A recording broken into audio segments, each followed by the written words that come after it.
точно знала, ты придешь. Не уходи. Прошу тебя, не уходи, останься в моем сердце. Как я буду передавать мысли в гигагерцы, какими они будут у меня в дальнейшем. Пишу не лирику, не андер, что-то между прежним и давно забытым.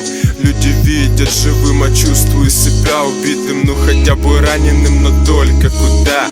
Все равно, лишь бы было время вспомнить времена, рассекая по волнам напрасных ожиданий.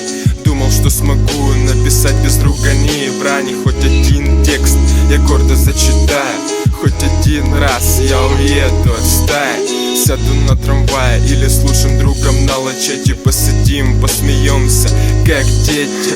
Так искренне, что редко в нашу эпоху, когда у каждого на лбу написано «мне похуй». Когда плохо, каждый сам за себя, и кому же можно верить, а кому, увы, нельзя. Есть друзья, но их совсем единицы, ну а больше да и не надо. В принципе, только с кисами не все идет по плану. Они же так любят марихуану, уходить в нирвану, подымить с куртом, это же все так очень круто.